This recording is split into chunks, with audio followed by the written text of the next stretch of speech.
Okay, so today we are going to discuss about the expenditures.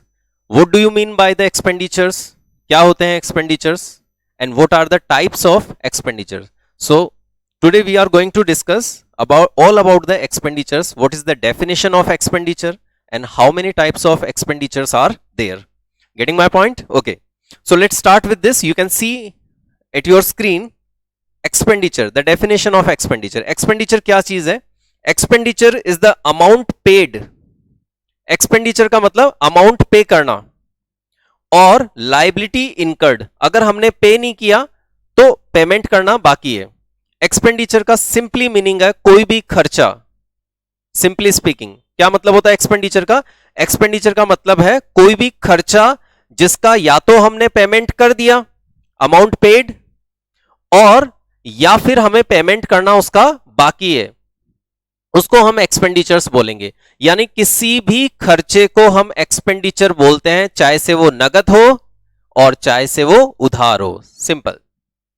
क्या है expenditure? Expenditure कोई भी खर्चा है, भले से वो नगद हो और चाहे वो उधार हो, है ना. तो नगद और उधार दोनों ही खर्चों को हम एक्सपेंडिचर्स बोलते हैं.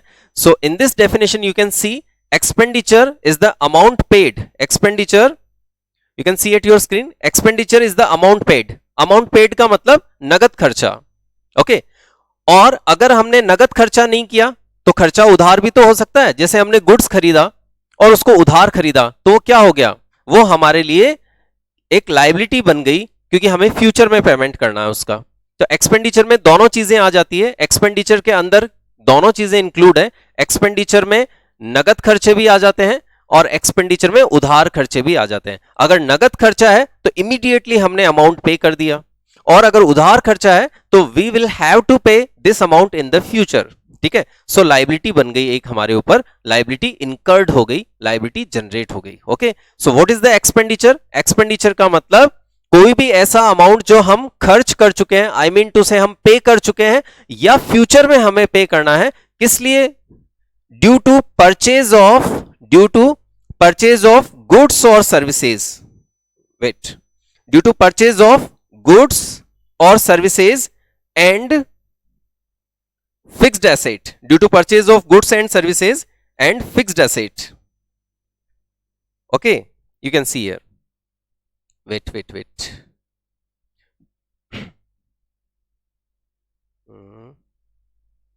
Okay. It will be better. So, आप देख रहे हो यहां पे, look at here. Expenditure is the amount paid. Expenditure क्या है? Expenditure is the amount paid और लायबिलिटी इनकर्ड.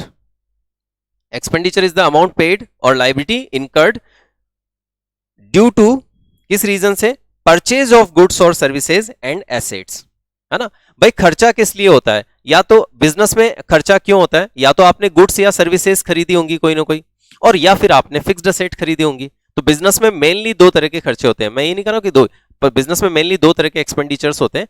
एक तो आप गुड्स और सर्विसेज वगैरह परचेज करते हो, और दूसरे आप फिक्स्ड असेट परचेज करते हो. जैसे आपने बिल्डिंग खरीदी, मशीन खरीदी, कंप्यूटर्स खरीदा, फर्नीचर परचेज किया ऑफिस के लिए, ठीक है, प्रिंटर्स परचेज किए ऑफिस के लिए, है ना. ये सारी चीजें आपके लिए फिक्स्ड असेट है. तो एक्सपेंडिचर का मतलब खर्चा, चाहे नगद है तो उसका अमाउंट हम पे कर चुके हैं, अमाउंट पेड, और अगर उधार है तो भी वो एक्सपेंडिचर ही है, बस उसका पेमेंट बाकी है, इसलिए लायबिलिटी इनकर्ड हो गई, लायबिलिटी बन गई. तो एक्सपेंडिचर का मतलब है वो अमाउंट जो हम या तो पे कर चुके हैं या हमें फ्यूचर में पे करना है, लायबिलिटी इनकर्ड.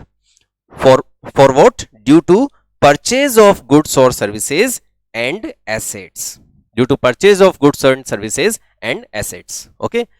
तो ये एक्सपेंडिचर होता है. क्लियर है? एक्सपेंडिचर का मतलब, एक्सपेंडिचर का मतलब कोई भी खर्चा, ठीक है, जो चाहे नगद है जिसका हम पेमेंट कर चुके हैं, जो चाहे से उधार है जिसका फ्यूचर में हमें पेमेंट करना है, उसके अगेंस्ट में हमारे ऊपर एक लायबिलिटी क्रिएट हो गई, लायबिलिटी इनकर्ड. किस लिए? Due to purchase of goods और सर्विसेज. ये खर्चा कैसे हुआ है? गुड्स और सर्विसेज खरीदने के कारण या फिक्स्ड असेट खरीदने के कारण. एंड फिक्स्ड असेट लिख देते हैं, या फिक्स्ड असेट खरीदने के रीजन से. बोलो क्लियर है? सो दिस इज द एक्सपेंडिचर्स. अब हम देखेंगे एक्सपेंडिचर्स कितने टाइप्स के होते हैं। तो अब ध्यान से आप देखो, आपके स्क्रीन के ऊपर मैंने 2 स्टार बनाए हैं, दिख रहे हैं आपको 2 स्टार, ये रे 2 स्टार, ठीक है। ये जो 2 स्टार है ये इन खर्चों को डिनोट कर रहे हैं कि ये खर्चा एक्सपेंडिचर किसके रिगार्डिंग होता है।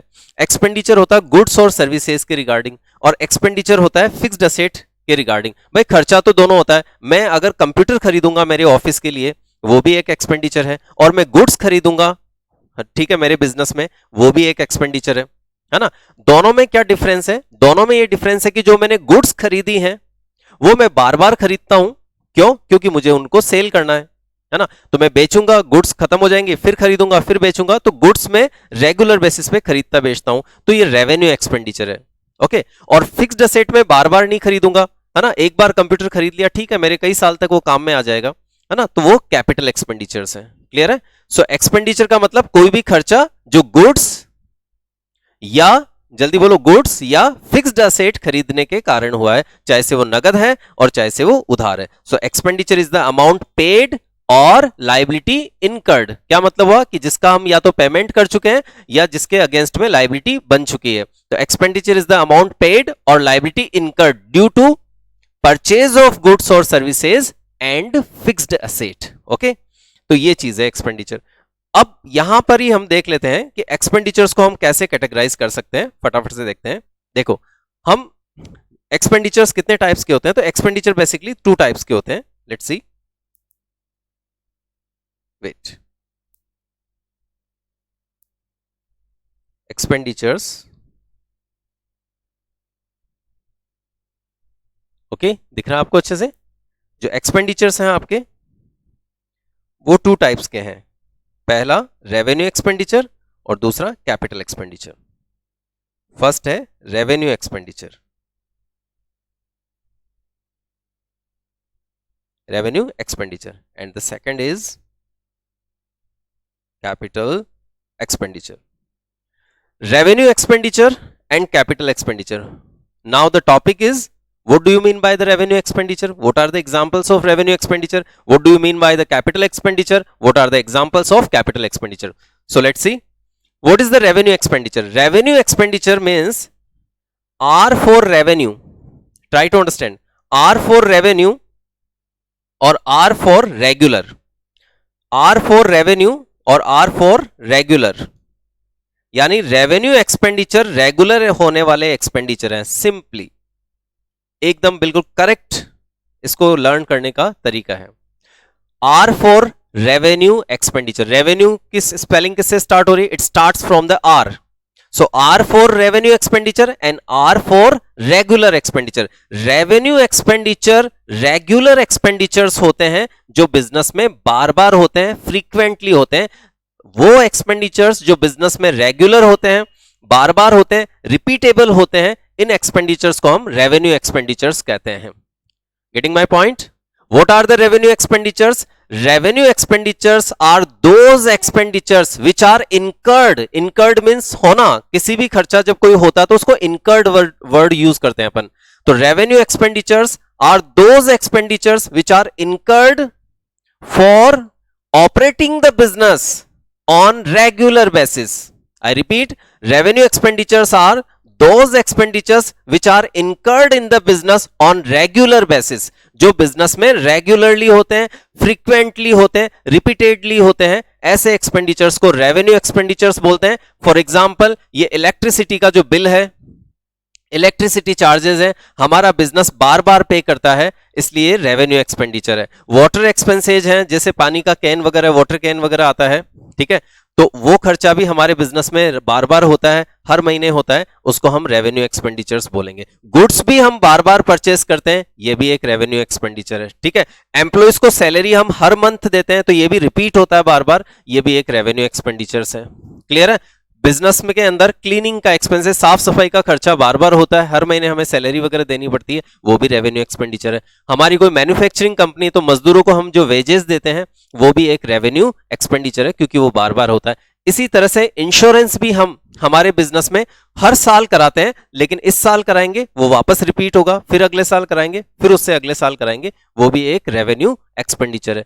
सो क्लियर है क्या होता है रेवेन्यू एक्सपेंडिचर? फटाफट से बोलो। Revenue expenditures are those expenditures which are incurred on regular basis, which are incurred frequently, ठीक है, इनको अपन रेवेन्यू एक्सपेंडिचर्स बोलेंगे। इसके एग्जांपल्स क्या होते हैं बताओ, बिजनेस में कौन से खर्चे हैं जो बार बार रिपीट होते हैं, है ना, वो रिपीट चाहे डे टू डे बेसिस पे हो सकते हैं, वो वीकली हो सकते हैं, फोर्टनाइटली हो सकते हैं, मंथली हो सकते हैं, एंड इवन एनुअली भी हो सकते हैं। हाँ, कोई एक्सपेंडिचर साल में एक ही बार होता हो तो भी वो रेवेन्यू एक्सपेंडिचर हो सकता है अगर वो अगले साल वापस रिपीट होगा, यानी रिपीटेशन होना चाहिए उसका एक सर्टेन टाइम आफ्टर, ठीक है। तो ऐसे एक्सपेंडिचर जिसका एक सर्टेन टाइम आफ्टर क्या होता हो, रिपीटेशन होता हो, वो बार बार होता हो, चाहे से वो वीकली होता हो, चाहे से मंथली रिपीट होता हो, जैसे सैलरी, इलेक्ट्रिसिटी चार्जेस, ये मंथली होते हैं खर्चे बार बार, ठीक है। इंश्योरेंस प्रीमियम साल में एक बार ही कराते हैं लेकिन हर साल कराते हैं तो हर साल रिपीट होता है, ये एनुअली रिपीट होता है ना। कुछ खर्चे मंथली रिपीट होते हैं, कुछ खर्चे एनुअली रिपीट होते हैं, है ना। तो जो रिपीटेबल एक्सपेंसेज है, जो रेगुलर एक्सपेंसेज है, एक सर्टेन टाइम बाद वापस अकर्ड होंगे, वापस इनकर्ड होंगे, ऐसे एक्सपेंडिचर्स को हम क्या कहेंगे, ऐसे एक्सपेंडिचर्स को हम रेवेन्यू एक्सपेंडिचर्स कहेंगे। क्लियर है? क्या होते हैं रेवेन्यू एक्सपेंडिचर? सर, रेगुलर होने वाले खर्चों को ही हम रेवेन्यू एक्सपेंडिचर्स बोलते हैं। जैसे एम्प्लॉइज को हम जो सैलरी पे करते हैं एज ए बिजनेसमैन, मैंने हमेशा आपको कहा है कि यू मस्ट हैव टू, आपको क्या अज्यूम करना है कि यू आर द बिजनेसमैन। सो अगर हम बिजनेसमैन है तो हम अपने एम्प्लॉइज को जो सैलरी पे करते हैं, बताओ ये सैलरी जो है हम बार बार पे करते हैं या नहीं करते? सर, बार बार पे करते हैं, ये मंथली बेसिस पे रिपीट होता है। सो ये भी कौन सा एक्सपेंडिचर हुआ? ये भी रेवेन्यू एक्सपेंडिचर हुआ। क्लियर है? ओके। फिर और क्या एग्जांपल हो सकता है सर? अगर हमने हमारी शॉप जो है रेंट पे ले रखी है तो रेंट हम हर महीने पे करते हैं तो ये मंथली रिपीट होता है, बार बार होता है, तो ये भी एक रेवेन्यू एक्सपेंडिचर हुआ। क्लियर है? इसी तरह से इलेक्ट्रिसिटी चार्जेस है बिजनेस के अंदर, ठीक है, बिजली का बिल हर महीने आता है, हर 2 महीने से आता है, तो ये 2 मंथ्स वाइज या मंथली रिपीट होता है, ये भी एक रेवेन्यू एक्सपेंडिचर है। यानी ऐसा कोई भी खर्चा जो रिपीट होता हो एक सर्टेन टाइम बाद, बार बार होता हो, ठीक है, जो रेगुलर होता हो, उसको रेगुलर का मतलब ये नहीं कि डे टू डे बेसिस पे, वो डे टू डे बेसिस पे भी रेगुलरिटी हो सकती है, मंथली रेगुलरिटी भी हो सकती है कि मंथली रिपीट होता हो, ठीक है, हाफ ईयरली रिपीट होता हो, एनुअली रिपीट होता हो, यानी रिपीटेबल एक्सपेंस एक सर्टेन टाइम बाद सर्टेन है कि वो वापस होगा ही होगा, उसको हम क्या बोलेंगे? उसको हम रेवेन्यू एक्सपेंडिचर्स बोलेंगे। Getting my point? Okay, so these are the revenue expenditure. बोलो, कोई problem? Not at all? Okay okay, so आप देखें स्क्रीन के ऊपर, ठीक है, expenditures are of 2 types. First, revenue expenditure जो रेगुलर होते हैं, डे टू डे बेसिस पे होते हैं, बार बार होते हैं, ठीक है, बिजनेस में। फॉर एग्जांपल देखें यहां पे सैलरी, सैलरी का जो खर्चा है वो बार बार होता है नहीं होता? बिजनेस में होता है सर, रिपीटेबल खर्चा है, हर महीने हम सैलरी पे करते हैं, हर महीने रिपीट होता है। रेंट है, अगर हमने शॉप वगैरह रेंट पे ले रखी तो हर महीने ये रिपीट होता है, इसलिए रेवेन्यू एक्सपेंडिचर है। यानी वो एक्सपेंडिचर जो रिपीट होते हैं, बार बार होते हैं, रेगुलर होते हैं, वो रेवेन्यू एक्सपेंडिचर है। R for revenue expenditure, R for regular expenditure और रिपीटेबल एक्सपेंडिचर।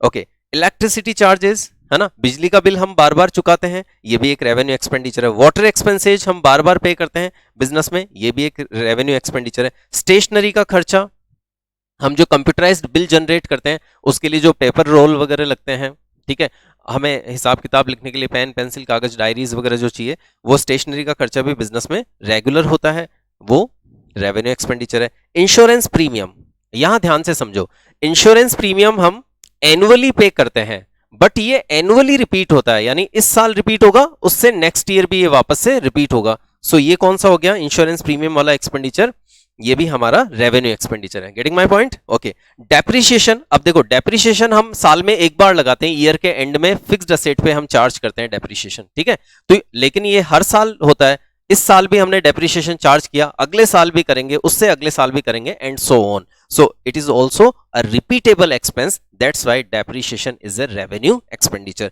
वेजेज, हमारी फैक्ट्री में जो मजदूर काम करते हैं, लेबर काम करती है, हम उनको मजदूरी, I mean to say wages pay करते हैं, ये भी एक रेगुलर एक्सपेंडिचर है, रेवेन्यू एक्सपेंडिचर है। क्लियर है? So getting my point, what are the revenue expenditure? Revenue expenditures are those expenditures which are regular in nature, जो बार बार होते हैं बिजनेस में, and which of benefit is received in 1 accounting year, जिसका benefit हमें एक साल में रिसीव हो जाता है, जिसका बेनिफिट एक से ज्यादा साल तक नहीं चलता है।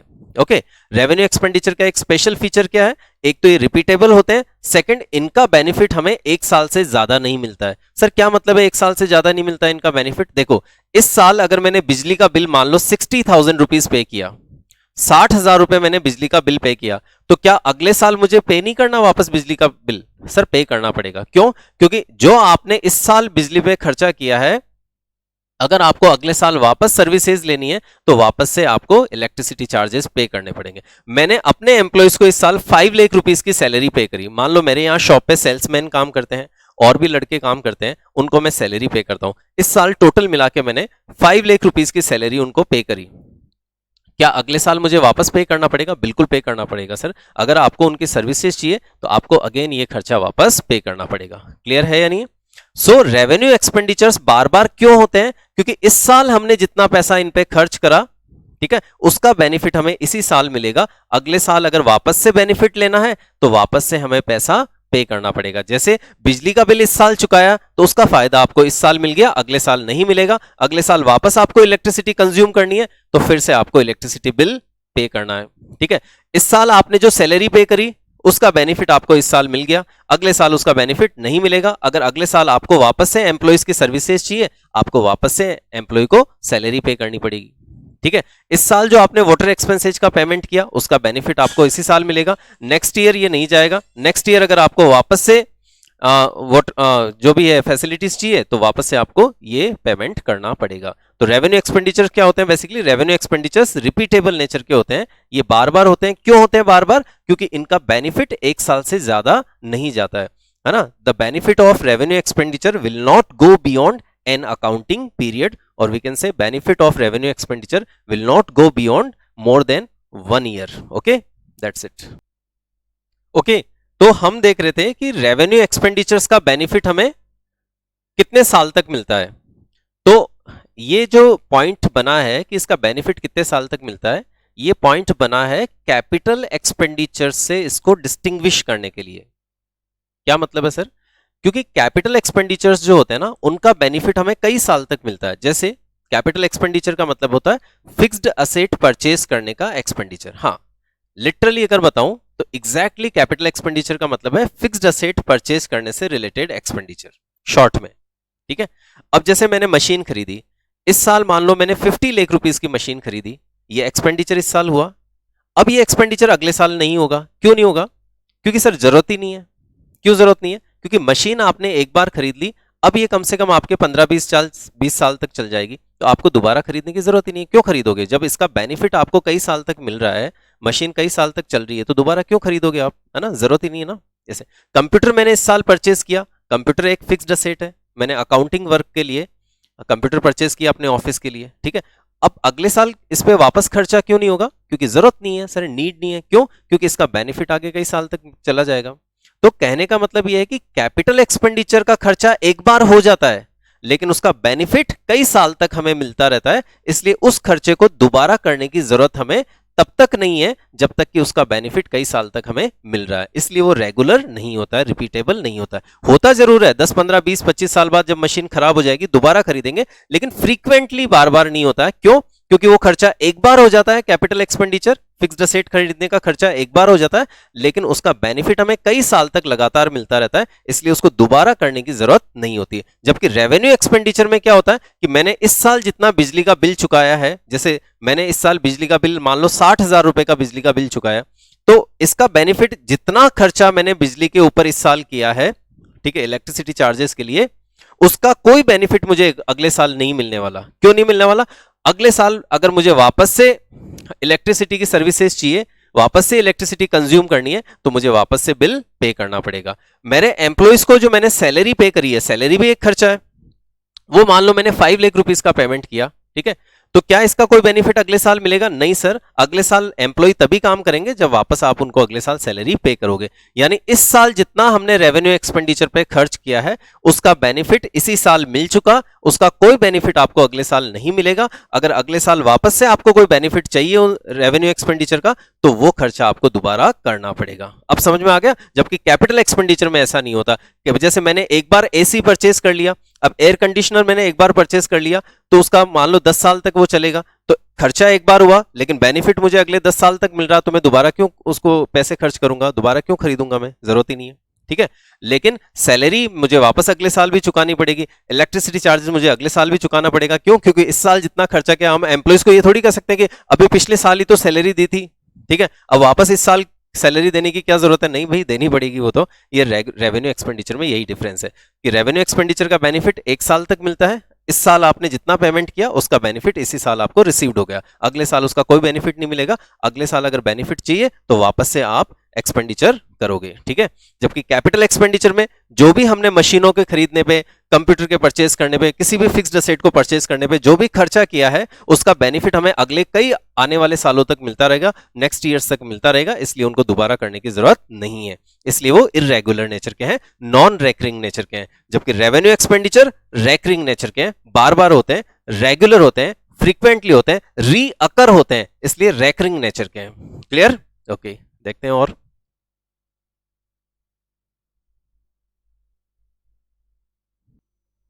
ओके, सो अब हम रेवेन्यू एक्सपेंडिचर को एक बार फटाफट से रिकेप कर लेते हैं कि रेवेन्यू एक्सपेंडिचर्स क्या होता है। सबसे पहले R4 रेवेन्यू, और R4 रेवेन्यू है तो R का मतलब रेगुलर भी है। ओके, तो रेवेन्यू एक्सपेंडिचर्स कौन से होते हैं? रेवेन्यू एक्सपेंडिचर रेगुलर होने वाले खर्चे होते हैं, इसीलिए ध्यान रखना। यहां पर मैंने क्या लिखा, फर्स्ट पॉइंट यहां पे देखो, आप जल्दी से फर्स्ट पॉइंट देखो जल्दी से।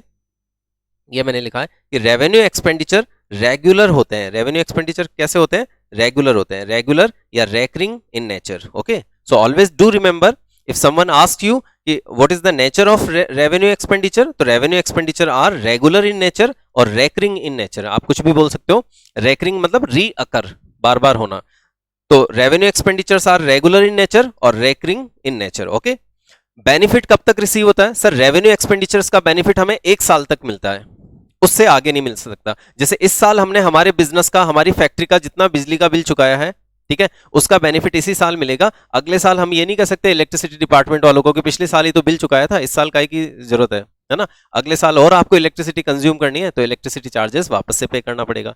एम्प्लॉय को जितना हमने सैलरी इस साल पेमेंट करी है अगले साल भी पे करनी पड़ेगी। क्यों? क्योंकि इसका बेनिफिट आपको कई ईयर्स तक नहीं मिलता है, एंड्यूरिंग बेनिफिट नहीं होता है। Enduring means long term benefit आपको नहीं मिलता है, आपको हर साल ये खर्चा करना पड़ेगा अगर आपको इसकी सर्विसेज फैसिलिटी चाहिए तो ये रेवेन्यू एक्सपेंडिचर होते हैं, रेगुलर नेचर के होते हैं, रेकरिंग नेचर के होते हैं। Okay, now the second point, coming to the second point, what is the second point? The benefit will be received an accounting year. Revenue expenditure का benefit एक साल तक ही मिलता है, एज आई जस्ट एक्सप्लेन्ड कि इसका एक साल तक बेनिफिट मिलता है। The benefit of revenue expenditure will not go beyond an accounting year, एक साल से ज्यादा इनका बेनिफिट नहीं मिलेगा। If you want to consume the facility again, you will have to pay this again. Okay, so these are repeatable in nature because the benefit is not received beyond an accounting year. Okay, now where the revenue expenditures are shown, कहां लिखते हैं हम इनको? Revenue expenditures are shown, do remember, revenue expenditures are shown in the trading and profit and loss account. Okay, where do we show? कहां लिखते हैं? Revenue expenditures are shown in the trading and profit and loss account. Getting my point? Trading and profit and loss account. What is the trading and profit and loss account? We will definitely discuss it, but have some patience, जब इसका number आएगा तब हम इसे discuss करेंगे। For the time being अभी आपको याद रखना कि हम इसे कहां शो करते हैं? Trading and profit and loss account में शो करते हैं। ये हम ईयर के एंड में प्रिपेयर करते हैं। This is the part of financial statement. हम इस पे अलग से एक हमारा लेक्चर रखेंगे पूरा का पूरा कंप्लीटली, बट अभी हम रेवेन्यू एक्सपेंडिचर्स पे फिक्स्ड हैं। सो रेवेन्यू एक्सपेंडिचर्स को कहां शो करते हैं? रेवेन्यू एक्सपेंडिचर को हम trading and profit and loss account में शो करते हैं। Remember this, okay? What are the examples? What can be the examples of revenue expenditures? Revenue expenditures में बिजनेस के वो सारे एक्सपेंडिचर्स आ जाएंगे जिनको हम रेगुलर बेसिस पे करते हैं, जिन्हें हम रेगुलर बेसिस पे करते हैं, वो सारे एक्सपेंडिचर्स आ जाएंगे। जैसे सैलरी, बार बार होता है सैलरी का खर्चा, ओके, सैलरी रेवेन्यू एक्सपेंडिचर है। रेंट बार बार पे करते हैं, रेंट रेवेन्यू एक्सपेंडिचर्स है। ठीक है, इलेक्ट्रिसिटी चार्जेस बार बार पे करते हैं, रेवेन्यू एक्सपेंडिचर्स है। क्लियर है? और भी बहुत सारे, इंश्योरेंस प्रीमियम। अब एक स्टूडेंट ने पूछा कि सर इंश्योरेंस प्रीमियम तो साल में एक बार ही होता है, तो ये बार बार कहां हुआ? मैंने कहा था रेगुलरिटी का मतलब जरूरी नहीं है कि मंथली हो, regularity may be monthly, regularity may be monthly, यानी it may be repeated monthly basis, it may be repeated quarterly basis, it may be repeated half yearly basis, it may be repeated annually. Okay repeatable का मतलब वो annually भी repeat हो सकता है। जैसे insurance हम एक बार ही कराते हैं लेकिन वापस अगले साल होगा, फिर अगले साल होगा, फिर अगले साल होगा, तो ये बार बार एनुअली रिपीट हो रहा है। रिपीट हो रहा है लेकिन एनुअली हो रहा है, बट रिपीट तो हो रहा है ना, इसलिए ये रेवेन्यू एक्सपेंडिचर की कैटेगरी में आएगा। डेप्रिसिएशन में हम एट द ईयर एंडिंग एक बार चार्ज करते हैं फिक्स्ड असेट पे, लेकिन हम जब चार्ज करते हैं तो इस साल चार्ज किया, फिर अगले साल के एंड में और चार्ज करेंगे, फिर उससे अगले साल के एंड में और चार्ज करेंगे, तो डेप्रिसिएशन भी रिपीट हो रहा है। हाँ, ये एनुअली रिपीट हो रहा है, बट रिपीट तो हो रहा है ना, भले साल दर साल रिपीट हो रहा है। सो जो भी रिपीटेबल एक्सपेंस है, चाहे वो साल भर से रिपीट होते हो, चाहे वो मंथली रिपीट होते हो, और जो रिपीटेबल एक्सपेंसेज है जो बार बार रेकरिंग नेचर के हैं, रीअकर होते हैं, those all are the revenue expenditure. Getting my point? Okay, now अब हम डिस्कस करेंगे कैपिटल एक्सपेंडिचर्स क्या होते हैं, एंड फिर हम इन दोनों में डिस्टिंक्शंस डिस्कस करेंगे कि रेवेन्यू एक्सपेंडिचर्स और कैपिटल एक्सपेंडिचर्स में क्या डिफरेंसेस हैं। Okay, wait, okay, so let's start. What are the capital expenditure? Okay, so capital expenditures basically क्या है, पहले इसको ढंग से समझते हैं अपन। कैपिटल एक्सपेंडिचर्स किसी भी फिक्स्ड असेट को खरीदने से रिलेटेड खर्चा है, यानी फिक्स्ड असेट परचेज करना ही कैपिटल एक्सपेंडिचर है। क्या है capital expenditure? Sir basically capital expenditure का मतलब हो गया purchasing of the fixed asset, that's it, purchasing of fixed asset. FA means fixed asset. So what is the capital expenditure? Capital expenditures are incurred on purchasing of the fixed asset. Fixed asset खरीदने का जो खर्चा है, fixed asset खरीदने का जो expenditures है, वही कैपिटल एक्सपेंडिचर है। फॉर एग्जांपल, हमने एसी परचेज किया हमारे ऑफिस के लिए, फिक्स्ड असेट है, कैपिटल एक्सपेंडिचर है ना। फिक्स्ड असेट खरीदने का खर्चा, उसी को कैपिटल एक्सपेंडिचर्स बोलते हैं। हमने प्रोडक्शन करने के लिए मशीनें खरीदी, फिक्स्ड असेट है हमारे लिए, ठीक है। हमने प्रिंटर खरीदा, फिक्स्ड असेट है। कंप्यूटर खरीदा, फिक्स्ड असेट है। फर्नीचर खरीदा ऑफिस के लिए, फिक्स्ड असेट है। तो फिक्स्ड असेट खरीदने से रिलेटेड जितने भी खर्चे हैं, ये सारे कैपिटल एक्सपेंडिचर्स होते हैं। So what can we say? Capital expenditures क्या है? Capital expenditures are incurred on the purchasing of fixed asset. Capital expenditures are incurred on the purchasing of fixed asset, इनको कैपिटल एक्सपेंडिचर्स अपन कहते हैं। बोलो, clear है? चलिए अभी और स्टार्ट करते हैं अपन। वेट,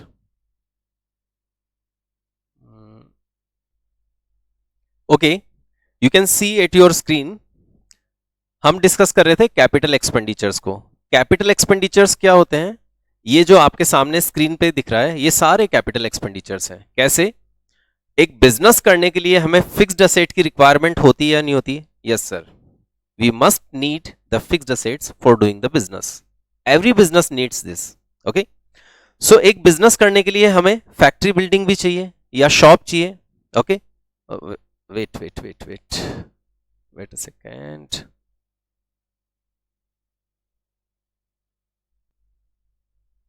ओके, तो बेसिकली किसी भी बिजनेस को करने के लिए हमें फैक्ट्री बिल्डिंग चाहिए, व्हीकल्स की जरूरत हो सकती है हमें कितने बार, ठीक है, फर्नीचर वगैरह चाहिए होता है हमें, कंप्यूटर वगैरह चाहिए होता है हमें, computer, printer, laptops, other office equipment जो भी हैं, मशीनरीज वगैरह चाहिए।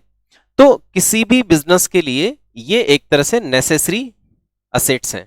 Okay, and these assets are fixed asset, you know better कि ये चीजें फिक्स्ड असेट्स हैं। क्लियर है? अब हम ये चीजें जब खरीदेंगे तो इस पे खर्चा होगा या नहीं होगा? होगा सर, एक्सपेंडिचर होगा, ठीक है। उसी एक्सपेंडिचर्स को अपन कैपिटल एक्सपेंडिचर्स बोल देते हैं। So in nutshell, capital expenditures are incurred on acquiring और purchasing of the fixed asset. Fixed asset को एक्वायर करने का या परचेज करने का जो एक्सपेंडिचर है, that is capital expenditure. Clear? वो ही कैपिटल एक्सपेंडिचर है। ओके, जैसे purchase of land and building, purchase of motor cars, vehicles, trucks etcetera, purchase of furniture, purchase of computer, printer, laptop, other office equipment, purchase of machineries, these all fixed assets are the capital expenditure. So capital expenditure का खर्चा किस पे होता है? Capital expenditure का खर्चा होता है फिक्स्ड असेट को खरीदने से रिलेटेड खर्चा। आई बात समझ में? है ना। जैसे हमने अपने ऑफिस के लिए एसी खरीदा, तो ये एसी पे जो एक्सपेंडिचर आया 50,000 रुपीज का, this is the capital expenditure.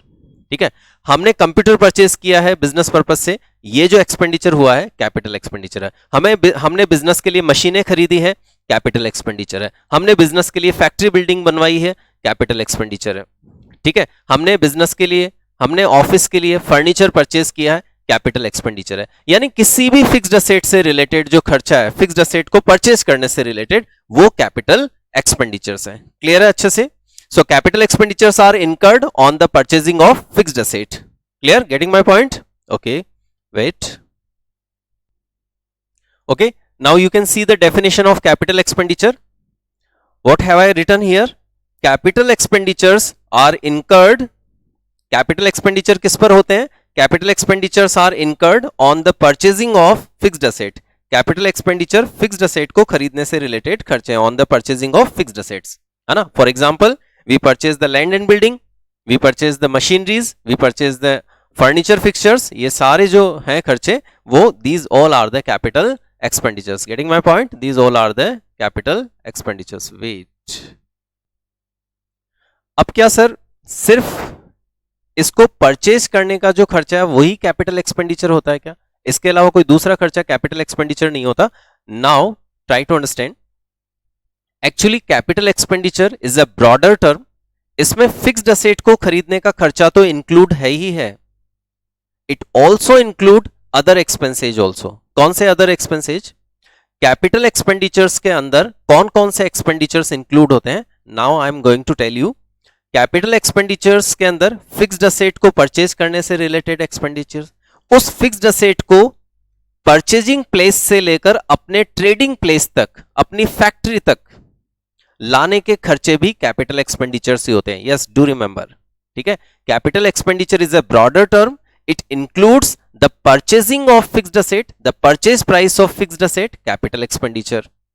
It also include all the expenditures which are incurred on bringing the fixed asset from the purchasing place to the trading place.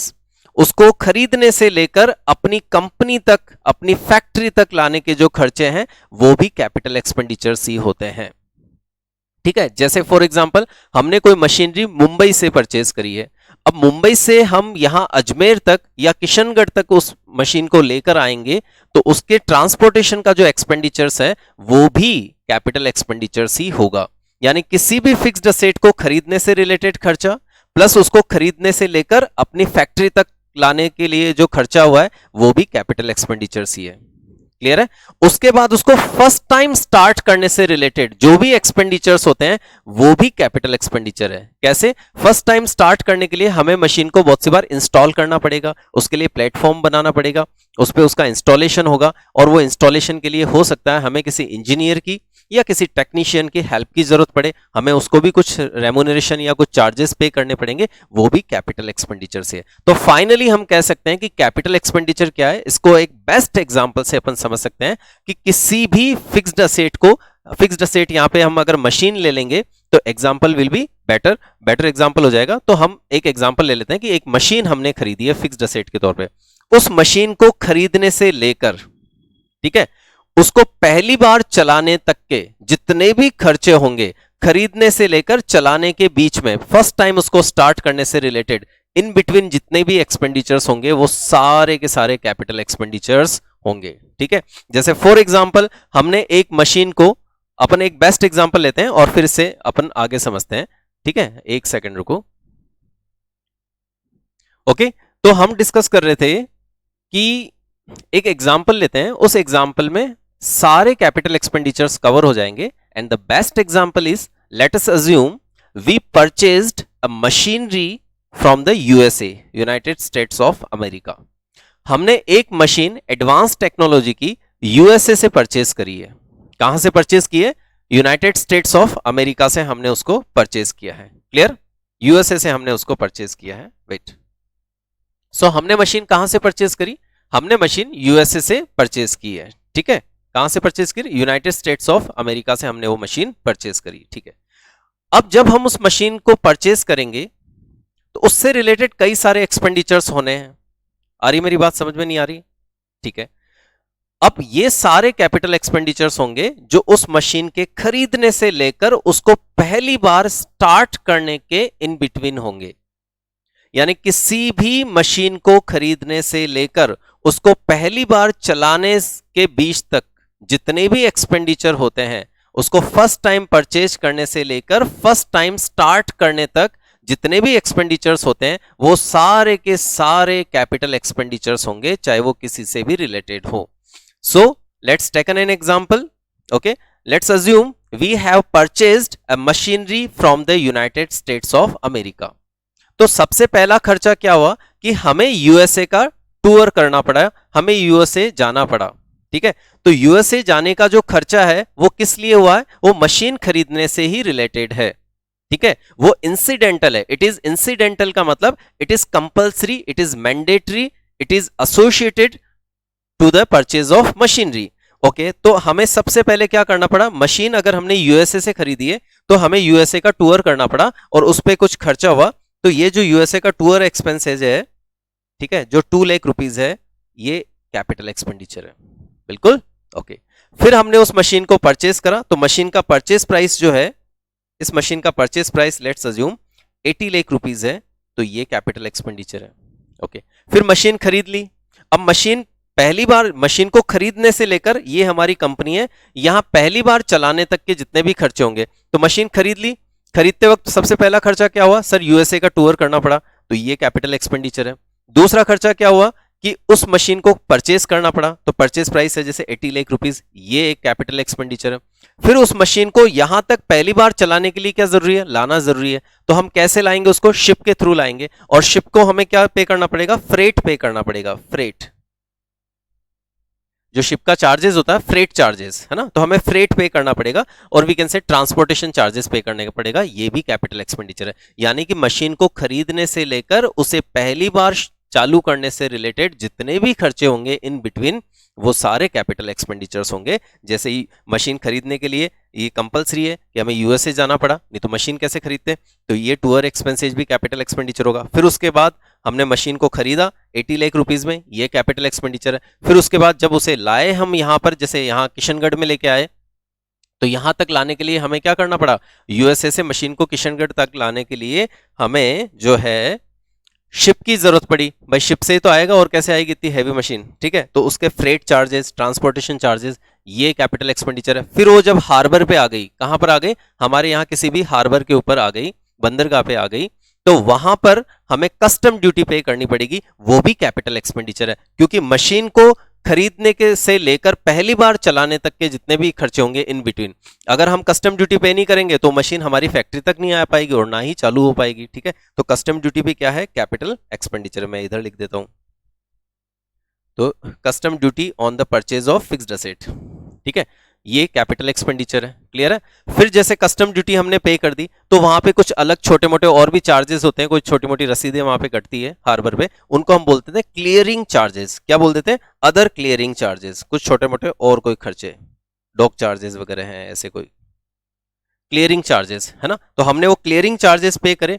ये भी capital expenditure है। क्यों? क्योंकि जब तक हम इन्हें पे नहीं करेंगे तो हमारी मशीन का क्लियरेंस नहीं होगा, वो वहां से छूटेगी नहीं और हम उसे यहां तक ला नहीं पाएंगे और चला नहीं पाएंगे। तो खरीदने से लेकर पहली बार चलाने के इन बिटवीन जितने भी खर्चे होते हैं XYZ, सारे कैपिटल एक्सपेंडिचर है। समझ लो? ओके, फिर उसके बाद हमने क्या क्या पे कर दिया? फटाफट से बोलो। यूएसए का टूर करा मशीन खरीदने के लिए, कैपिटल एक्सपेंडिचर है। दूसरा, परचेज किया उसको मशीन को, कैपिटल एक्सपेंडिचर है। परचेज करने के बाद यहां तक लाने के लिए ट्रांसपोर्टेशन का खर्चा हुआ, कैपिटल एक्सपेंडिचर है। यानी उसी से एसोसिएटेड या उसी से रिलेटेड जो भी खर्चे हैं वो सारे कैपिटल एक्सपेंडिचर। फिर हमने ट्रांसपोर्टेशन पे कर दिया, हार्बर पे आ गए, हार्बर पे हमने कस्टम ड्यूटी पे करा, कैपिटल एक्सपेंडिचर है। उसके बाद अदर क्लियरिंग चार्जेस, छोटे मोटे चार्जेस पे करे, वो क्लियरिंग चार्जेस कैपिटल एक्सपेंडिचर है। राइट? इसके आफ्टर चलो, अब मशीन आ गई। अब उसके बाद वो मशीन जो है ट्रक में लोड करवाई। अब ट्रक में लोड कराई तो कुछ मजदूरों को हेल्प लेनी पड़ी, तो उनको वेजेस पे किया। ओके, लोडिंग चार्जेस, ये कैपिटल एक्सपेंडिचर है क्योंकि जरूरी है। जब, है ना, अगर हम ये नहीं देंगे तो मशीन उसमें लोड नहीं हो पाएगी, यहां आ नहीं पाएगी और चालू नहीं हो पाएगी, है ना। यानी खरीदने से लेकर पहली बार चलाने के बीच में जितने भी कंपलसरी खर्चे होने सारे कैपिटल एक्सपेंडिचर है। ठीक है, वेजेस पे कर दिया, कैपिटल एक्सपेंडिचर है। अब इसके बाद मशीन हमारे ट्रक में लोड हो गई। अब ट्रक वाला कह रहा है कि साहब मैं भी फ्रेट लूंगा, ठीक है, तो वो फ्रेट क्या है, कैपिटल एक्सपेंडिचर। प्लस वो कह रहा है टोल टैक्स मैं बेयर नहीं करूंगा, है ना, टोल टैक्स आपको बेयर करने पड़ेंगे, तो टोल टैक्स जो है वो भी कैपिटल एक्सपेंडिचर हो गया, क्योंकि मशीन को लाने पे ही खर्च हो रहा है ये भी, ठीक है, तो वो हमने अगर पे किया तो। क्लियर है। इसके बाद मशीन वहां से हमारे कहां आ गई, फैक्ट्री के गेट तक आ गई। अब समझना, फैक्ट्री आ गई, कितने सारे कैपिटल एक्सपेंडिचर्स हो गए। अब उसको हमने अनलोड करवा दिया मशीन को, लेकिन मशीन को अभी असेंबल करना है, क्योंकि मशीन इतनी बड़ी है, वो अलग अलग पार्ट्स आए हैं उसके, मशीन पूरी एक कंप्लीट बनी हुई नहीं है, उसके छोटे छोटे पार्ट्स हैं, छोटे बड़े जो भी पार्ट्स हैं वो आए हैं ट्रक के अंदर रखवा के। अब वो हमने पार्ट्स उतरवा लिए अपनी फैक्ट्री में, अब हमें उसको क्या करना है, असेंबल करना है उसके पार्ट्स को। भाई इतनी बड़ी मशीन तो ट्रक में तो कैसे आएगी, एकदम फिट हुई, है ना, तो हमने उसको क्या कर दिया, उसको डिसेंबल, उसके पार्ट्स आए, अब उनको हम असेंबल करवाएंगे। अब असेंबल करना हमें आता नहीं है, तो हमने किसकी हेल्प ली, हमने किसी इंजीनियर की हेल्प ली उसको इंस्टॉल करने के लिए। उस इंजीनियर को जो हमने चार्जेस पे करे हैं, that is called installation charges, उसको हम क्या बोल सकते हैं, इंस्टॉलेशन चार्जेस बोल सकते हैं। तो इंस्टॉलेशन चार्जेस जो हमने पे किया वो भी क्या है, कैपिटल एक्सपेंडिचर है, इंस्टॉलेशन चार्जेस।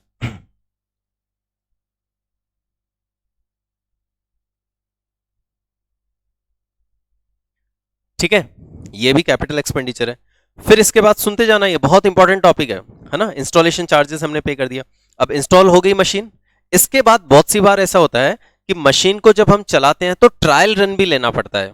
सर क्या होता है ट्रायल, ट्रायल का मतलब ये हो गया कि जैसे मान लो हमने कोई प्रिंटिंग मशीन खरीदी है, मान लो हमारी कोई हमारा कोई चैनल है, या हम कह सकते हैं हमारी कोई न्यूज एजेंसी है, और हमने कोई प्रिंटिंग मशीन खरीदी है, ठीक है, अखबार प्रिंट करने के लिए। ओके, वो प्रिंटिंग मशीन जो है उसको हम चला के तो देखेंगे ना, उसका ट्रायल तो लेंगे ना कि प्रिंट सही ढंग से हो रहा है या नहीं हो रहा। तो उस प्रिंटिंग मशीन के अंदर शुरू के अंदर हमने कुछ पेपर्स वगैरह जो है प्रिंट करके देखे कि भाई सही से प्रिंट हो रहा है या नहीं हो रहा। अभी तो जो इंजीनियर्स है वो यहीं पे हैं, कोई प्रॉब्लम आएगी तो वो हमें समझा देंगे कि इस तरह से प्रिंट करना है, ठीक है।